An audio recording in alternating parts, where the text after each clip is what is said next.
தாய்மார்களுக்கு பார்த்தீங்கன்னா பொம்பளை பிள்ளைங்க மேலே பாசம் அதிகமாக இருக்கும். நம்ம ஒரு விஷயம் அம்மா கிட்ட கேட்டு அது கிடைக்கலன்னு தெரிஞ்சதுக்கப்புறம் நம்ம அப்பா கிட்ட போய் கேட்டோம் அப்படின்னா எப்போவுமே நம்மளுக்கு நோன்றது ஆன்சர் வரவே வராது. அதே மாதிரி நம்ம ஏதாவது ஒரு விஷயத்தை பார்த்து பயந்து அப்பா கிட்ட போய் நிற்கும் போது நம்மளோட அப்பா நம்மளுக்கு ஆறுதல் சொல்லி எதை பார்த்து பயப்படுறோமோ அந்த விஷயத்தை நம்ம அப்பா சால்வ் பண்ணி கொடுத்துருவாரு. இதே மாதிரி தாங்க நம்மளோட வாழ்க்கையிலையும் ஏசப்பா நம்மளை பார்த்து நீ பயப்படாதுன்னு சொல்கிறாரு. வேதத்தில் பாருங்க, ரூத் 3:11 போட்டிருக்கு, இப்போதும் மகளே நீ பயப்படாதே, உனக்கு வேண்டியபடியெல்லாம் செய்வேன்னு இன்னைக்கு ஏசப்பா உங்களை பார்த்து வாக்கு கொடுக்குறாரு. ஐயோ என்னோட சூழ்நிலை எப்படி இருக்கே, அடுத்து என்ன பண்ணணும்னு தெரியலையே, எனக்கு இவ்வளோ தேவைகள் இருக்கே, ஆனால் அதெல்லாம் நான் எப்படி ஃபேஸ் பண்ண போகிறேன்னு தெரியலையே அப்படின்னு சொல்லிட்டு பல கேள்விகளோடும் குழப்பத்தோடும் அடுத்து என்ன செய்யணும்னு தெரியாமல் ஒரு பயத்தோடும் நீங்கள் நின்றுட்டுருக்கீங்களா? ஏசப்பா இன்னைக்கு உங்களை பார்த்து சொல்கிறாரு, பயப்படாத, உனக்கு என்னெல்லாம் வேணுமோ அதெல்லாம் நான் உனக்கு செஞ்சு தருவேன் அப்படின்னு சொல்கிறாரு.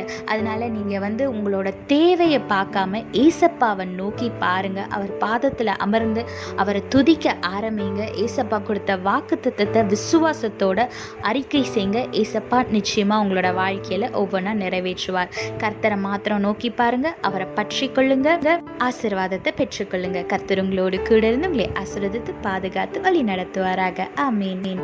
Daughters are always dad's little princess. A father always treats his daughter like a princess.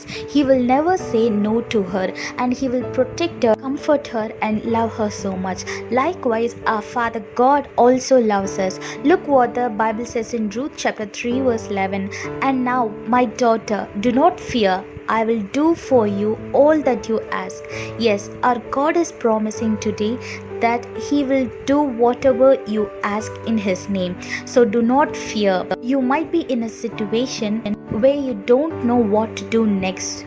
You might have lots of needs, but you don't know how to handle them or how to overcome a particular situation. But our God is promising you today and He is asking you not to fear, because our God is on your side, right? So you will overcome all your fear and the situation will change and He will do whatever you ask Him. So don't look at the situation that you're facing. Instead, look unto our Lord.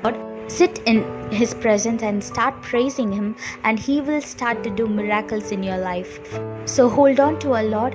Confess the promises that He has given you with faith and receive it. God bless you all. Have a blessed day. Amen.